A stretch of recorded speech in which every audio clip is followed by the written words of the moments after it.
Hello, hello, hello, beautiful people. I am so excited to be back with you. We are deep into the Triumph Together challenge, and you guys already know we have had amazing co-authors join me on this platform, streaming directly to LinkedIn Live as well as YouTube, just to have a really in-depth discussion and hear from the co-authors that I am so inspired by, and also get a broader perspective to hear not only their perspective on their chapter and what kind of motivated them to write their chapter, incorporate their very rich, in-depth stories, but also kind of to push and have a broader discussion about what we may be missing, right? What didn't make it into the chapter, so that would allow us to think about what our future discussions need to look like. You guys all know that I listen to your comments, your voice notes. I read your emails, I read your comments on LinkedIn, and a lot of that guides the work that we do here, guides the guests that we bring onto LinkedIn Live. It certainly influences the topics that we talk about. So thank you so much for everyone who's participated in the challenge. Just as a recap, we are at week 4 in the Triumph Together challenge. It will be an 11-week challenge. And here is the most exciting part. You can join at any point in time. Each chapter is its own encapsulated individual experience from a co-author. So no matter when you join us in the Triumph Together challenge, you are right on time and we welcome you. So if you haven't joined us yet, I'm going to talk a little bit about how to join the challenge to be able to participate. And then I'm going to bring my amazing co-author on stage with me to have a great discussion. So first, you have to be following me, Leah C. Murphy, on LinkedIn and Gems for the Journey, which is my business page on LinkedIn. And then second, you have to head over to gemsforthejourney.org and join our newsletter. You join our newsletter, you'll get all of the curated insights that we put together on a monthly basis, specifically for you. We've done all the work for you. It'll go straight to your inbox. So that's 1 and 2. 3, and you got to buy a copy of the book. Like, you have to buy a copy of Triumph in the Trenches, Navigating Success for Black Professionals. I have my copy right here in front of me because I reference it often. And I mean, I have pages highlighted, I have bookmarks, like it is a real gem. So in order to participate in the challenge, you have to do those 3 things.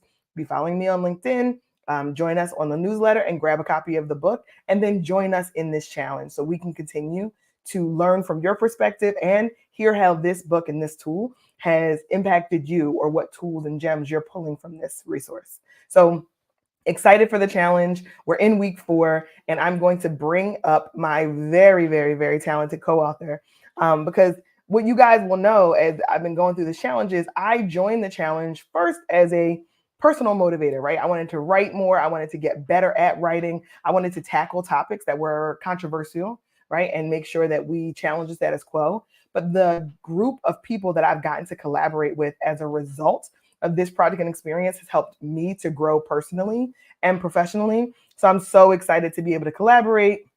And I'm going to welcome Dr. Sharon Smith-Sanchez to the stage. Welcome, welcome, welcome, Dr. Smith-Sanchez. Thank you.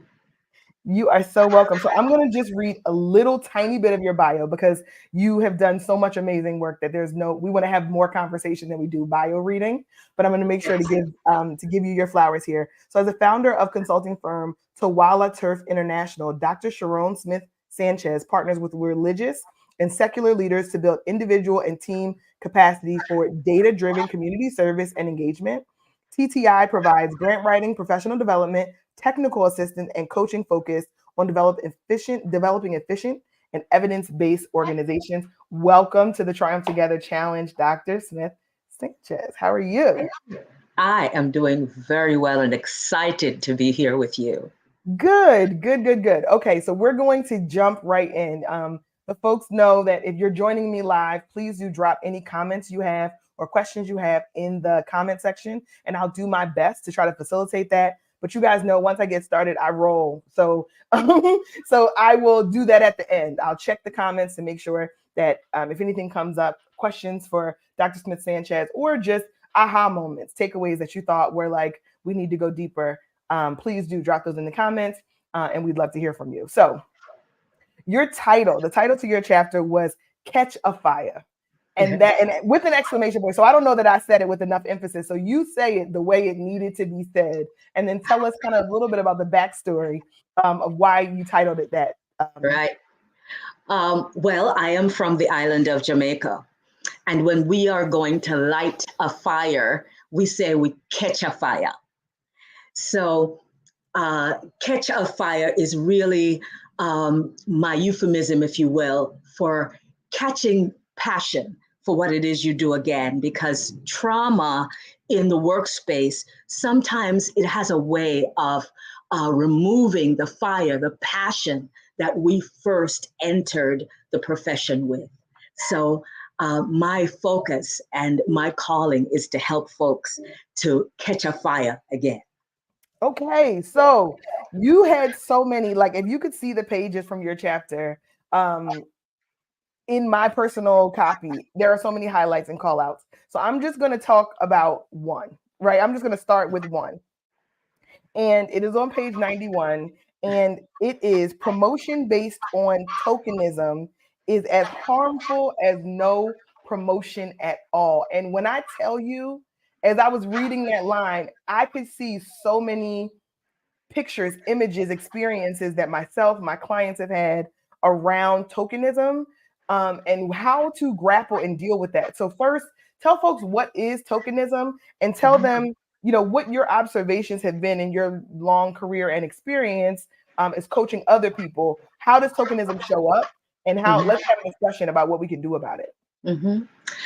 Tokenism really is often the output of an organization pretending to be concerned about diversity. And so, what that organization does is it looks for professionals or students, if you will, who are not rabble rousers. So they look for representatives of the group to place. In my professional experience, it started as early as, again, coming to this country at 19 years old and transferring to college. And when I transferred to college was when I learned the term token, and it was a rude awakening because as a token, you are hoping that you have been invited to join that organization because of your qualifications, because of your brilliance, because you add something to the environment. But what then becomes harmful and chips away at your soul is the understanding that you weren't put there for that reason at all, that someone put you there simply to fill a quota, and it is demoralizing. But as I say in the book, it really is not how you got there that matters. It's what you do after you've gotten there that then matters. And I think, Dr. Smith Sanchez, I think it's such an important discussion because we don't realize how complex organizational decisions are until we arrive there and we feel the effect of the decision. So when we feel that effect, then a lot of times we're trying to figure out what is our role to play going forward. And I love that you called out it may be irrelevant that they didn't see what you are truly capable of.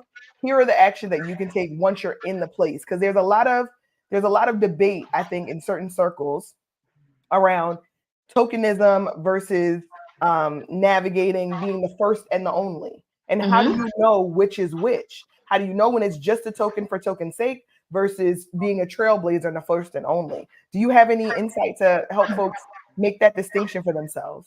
My former staff would probably tell you that it's both. When you enter an environment as the token, that's their label. Your label that you can apply to yourself is trailblazer. I call it lioness energy, right? So I entered your space, and now I'm in your space, and you just want me just to kind of exist and not cause any trouble. I am going to exist not to cause trouble, but to agitate your space.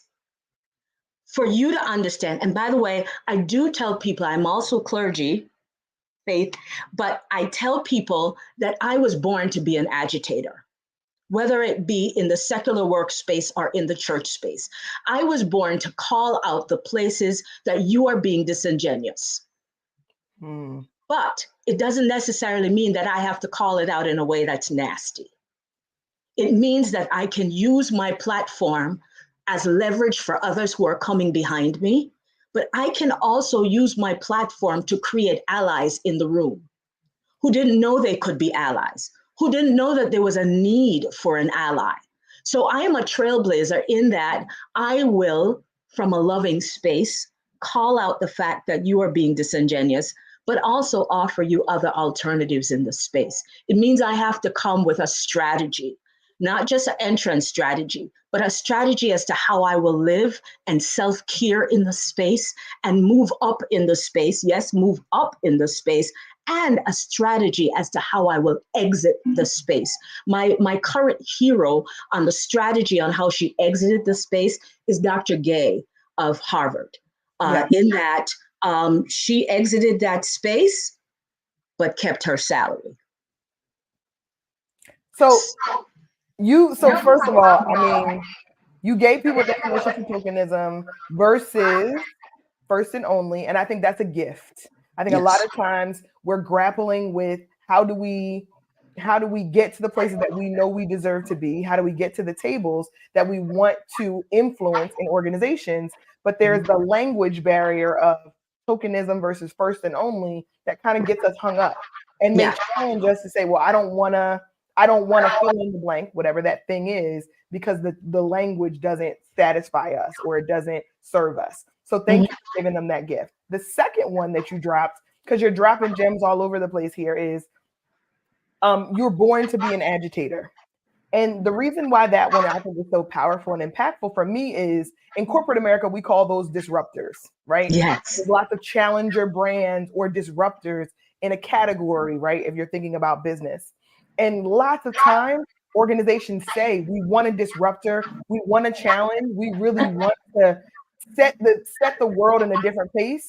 But then when that person shows up, they are ostracized or Yes. they are deemed as problematic, right? So if somebody is experiencing, believing they have the capability to be a disruptor and to add to an organization, but then they arrive and the organization is the microorganism is resisting them, what do you encourage them to start to think about or consider before taking on a disruptor or agitator role inside of an organization?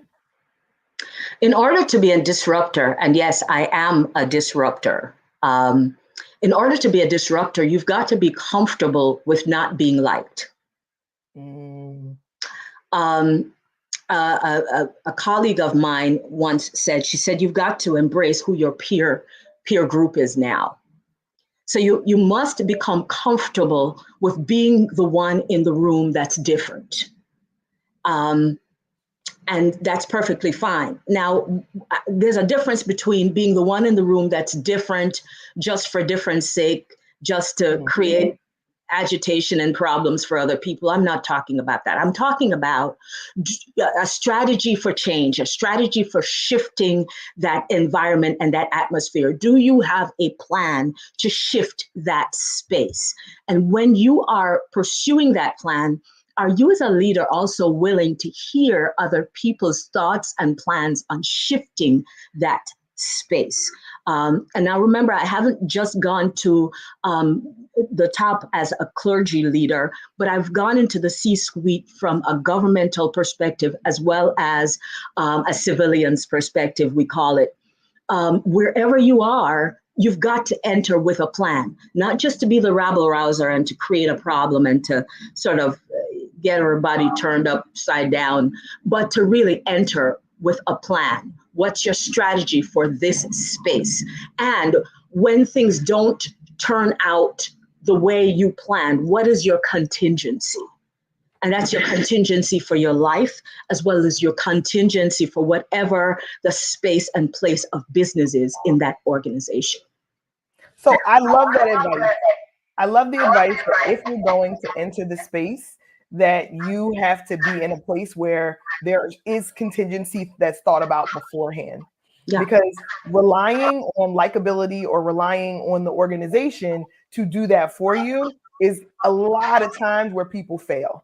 I thought that I was going to get all of the support I needed from the organization. I thought the air cover was going to be enough.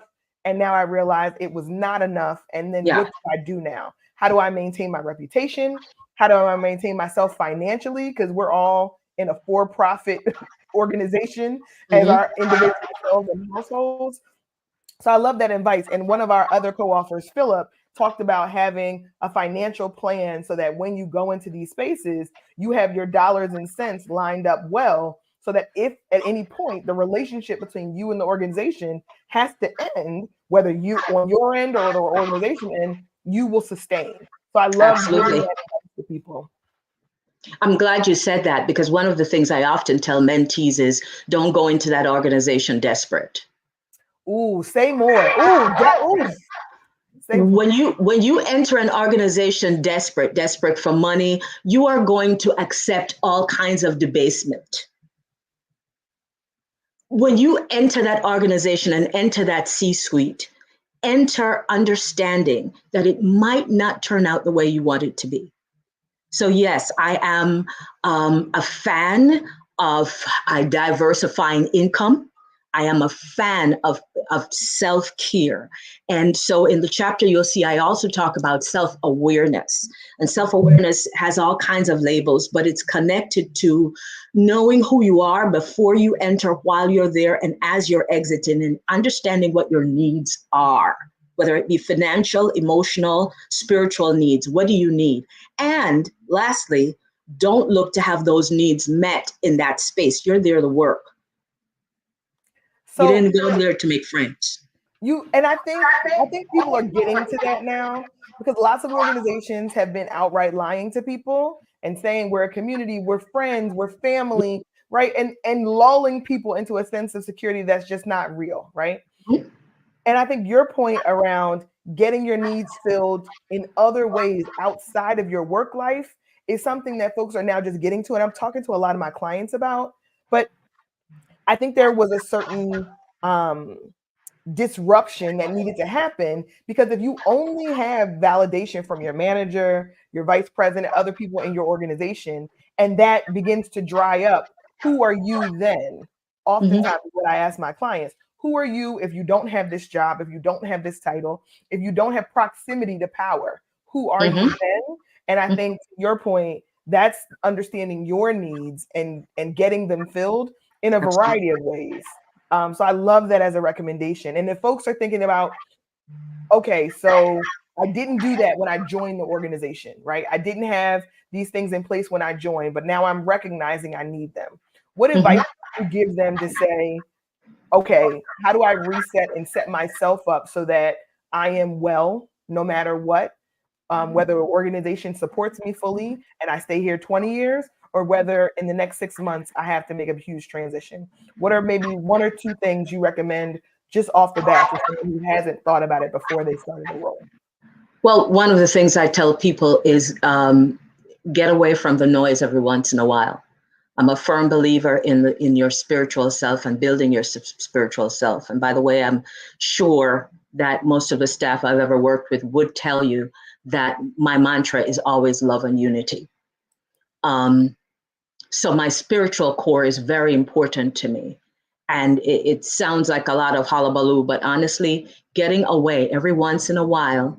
When I work hard. When I play hard. And my favorite space is still the Berkshire Hills. It's where I do a lot of writing.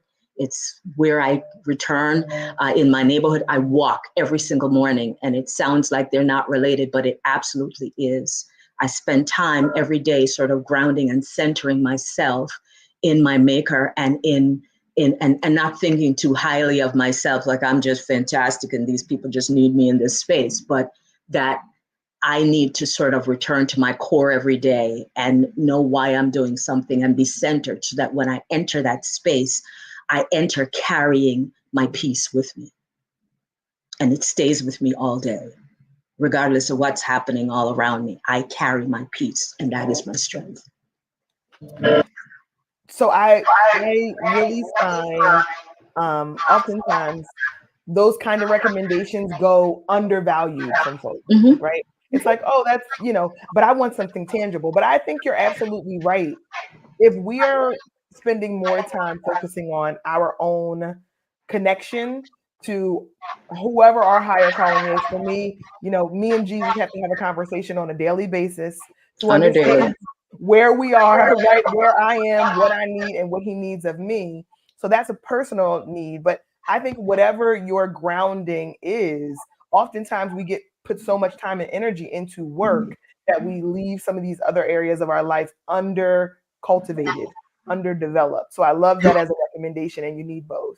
It creates a ripple in every other area of your life and work if you haven't dealt with the center of yourself. Another person who is very, very much driving the work that I do right now, Dr. Antoinette Candia Bailey.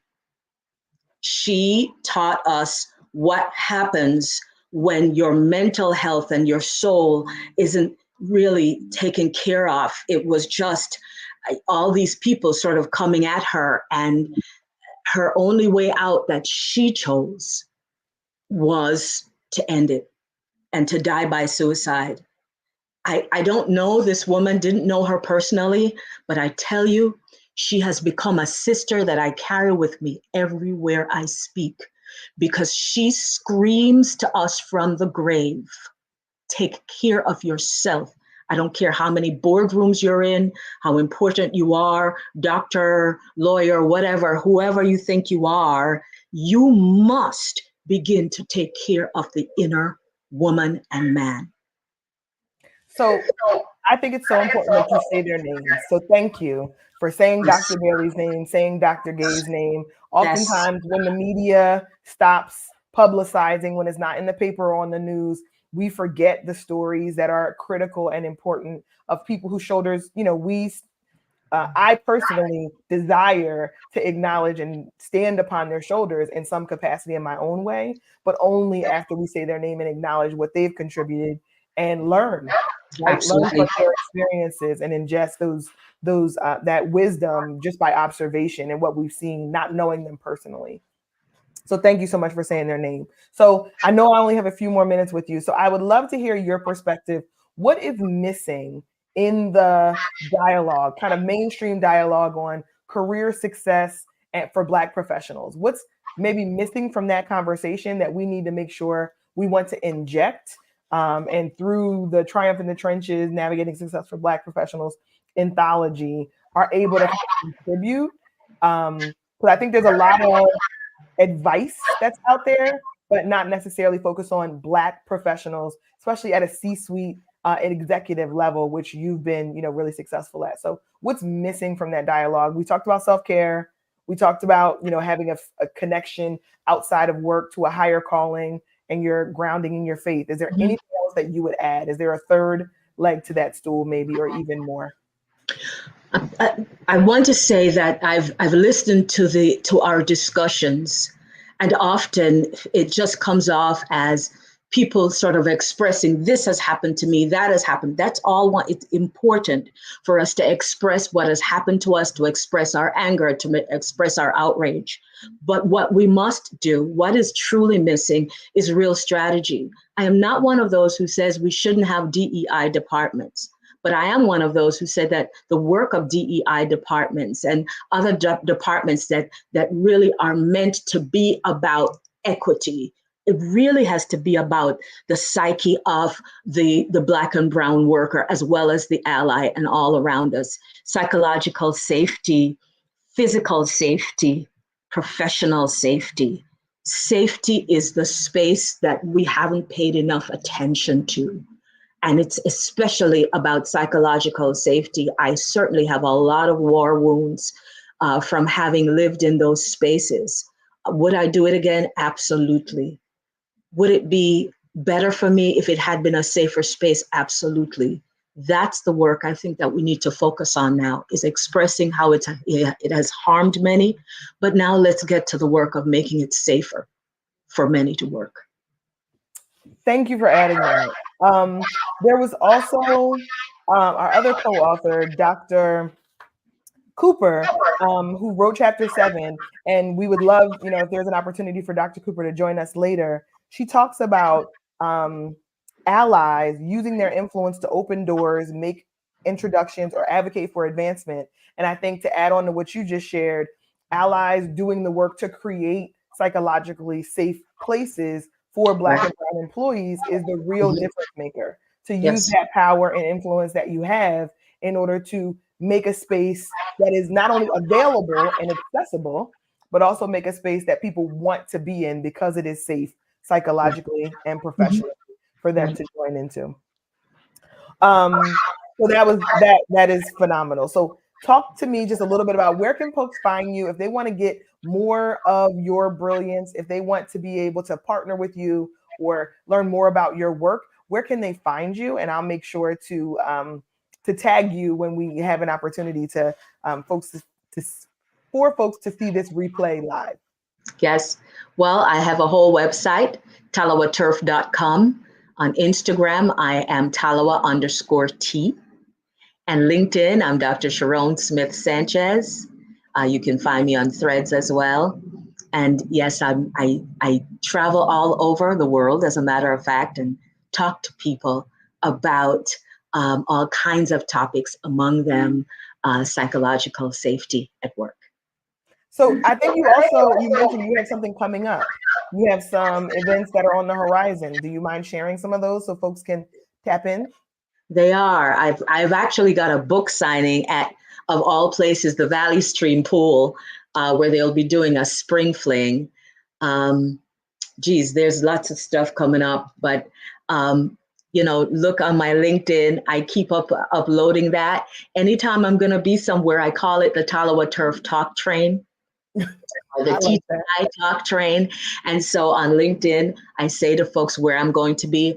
I know in June 14th, it's absolutely free. Madison Theater at Malloy University. There will be the Barbara A. McDonald Early Childhood Conference. I will be there, and it's absolutely free. Again, look on my LinkedIn, register for it, come out, come hang out with me. I would be more than happy to see you. I think I'll be in the Bronx soon. I kind of travel all over. I'll be in Jamaica in July. So that's not up yet on the TTI announcements, but please take a look at the TTI Talk Train on LinkedIn and come hang out with me. Awesome. So thank you so much, Dr. Smith Sanchez. And for everybody who was able to join us live, we appreciate you joining us live. We appreciate you taking the time out of the day. We also appreciate everybody who is watching this on the replay. I love that for you, but I also love it for us. The replay has been performing really well for the Triumph Together Challenge. And I want more people to come and join us and participate in this challenge. It has been so rich and so fruitful of an experience that you don't want to miss this. There is so much rich dialogue that can come as we work together as a collective and participate in this challenge. So we are making sure we're having the right discussions about what the future of success in corporate America, nonprofit, government, academia, you name it, whatever sector that we are in, we want to make sure that we are giving you gems for your journey. So please do join us on the challenge. And I look forward to seeing you next Tuesday at 12 p.m. Eastern Standard Time. We'll be right here in the same location, and you can always catch us on the replay or on our YouTube channel at Career Gems for the Journey. So with that, we will see you all next week, and we look forward to connecting with another group of co-authors. We'll be working on chapter 9 and 10. You don't want to miss that. Looking forward to seeing you all soon. Thank you, Sister Author. My pleasure.